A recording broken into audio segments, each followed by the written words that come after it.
And that's the thing Coach has been so adamant about throughout the course of these last two games is we can play a lot better and be more composed with the ball, taking care of it and not giving them, opportunities to, again, use those turnovers against us. And they had 26 points off those turnovers. So thank God our defense was good in the half court because that's not a number that you can probably win it with on the road. Standing here on the left. Hi, Steph. I'm Alejandro Rusal from Argentina. I want to ask you, we just gave to you the Messi's national team shirt. You are very close because they are in San Jose, but today he was training. He cannot come to see you. Tomorrow is his match, and you are traveling to Cleveland. So, unfortunately, you cannot see each other. You can give to him a message. What do you want to say to him in this Copa America is starting? And if you would like to see him on the field maybe in another time. Yeah, obviously schedules didn't work out, but he's got business to take care of. So good luck to him. I know he's going to be ready. I'm sure we'll be watching in Cleveland. Go ahead, Jeff. Steph, Jeff Ferrato, Bay Area News Group. There were some times earlier in the postseason when your defense was having some difficulty with really explosive offenses. It seems like the last 4 games you guys have really locked in.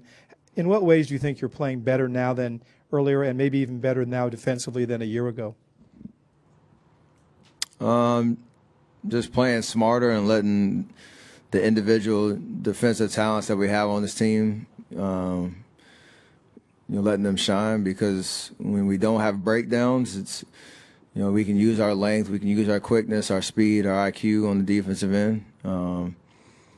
And for the most part in this series specifically, we haven't had many breakdowns with the game plan. So that's kind of what it's all about. Granted, there's been a couple possessions where they've gotten open shots and just missed. And you want to shore those up. But, when a team shoots 35%, that means you're doing something good. And the key now is for our defense to travel on the road and be the most consistent part about what we do. We go last three over here on the right, one in the center, and then in the back. Steph right here. Tariq Mujahidi, Afghanistan basketball. Are you surprised at how successful your defense has been versus Kyrie and LeBron as opposed to Russell and KD, and talk about the differences there? And second question, a little lighthearted. What nickname do you prefer? There's several nicknames out there.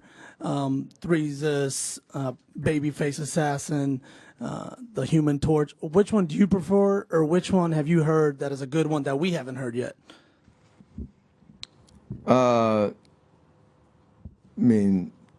Kyrie and LeBron are two different players than Russ and KD, but they all have obviously amazing strengths, which have put them in the category they are. So there's no real comparison. It's just what their strengths are and what our game plan is to attack them, and we've done a good job of just staying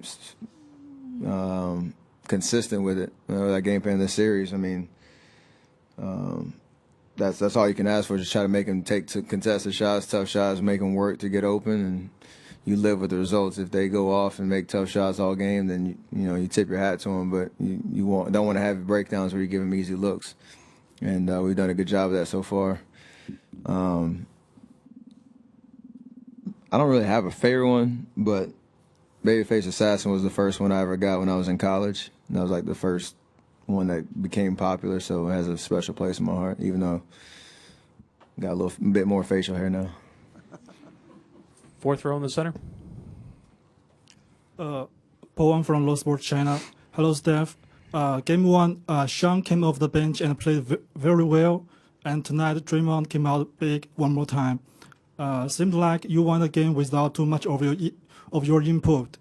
I want to know, as the regular MVP, are you kind of feeling pressured and afraid of that these guys may steal your finals MVP? I don't know how to answer that one. You can fall in love with numbers and averages, comparing it, averages to what people might expect or not. right now we're up 2-0, and everybody's doing what we need to do to make that happen. So, looking forward to trying to get Game 3. That's it. That's all I'm worried about. Last one in the back. Yeah, Steve Futterman from CBS News. Steph, you're up 2-0. I know you're saying all the right things because you aren't there yet. You still have to get 2 more wins. At the same time, how confident is this team having won these 2 games by fairly decisive margins and very impressive style?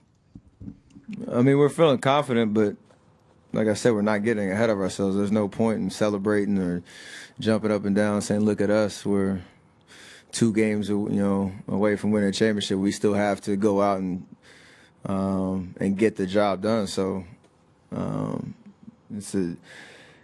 it's a trap to think that we've figured things out and that we have the perfect formula to beat Cleveland and they have no chance in the series. Like that's not how we're supposed to think. I mean, that's probably going to be the chatter the next 48 hours, but we have to stay, in our own little bubble and worry about what we're doing and how we're going to go out and win Game 3. That's all we can really worry about. So we've been on the other side where people may have thought we didn't have a chance to come back in the series, and now we have a good handle on it.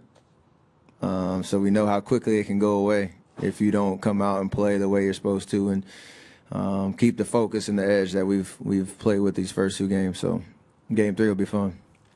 Thanks, Steph. This concludes the media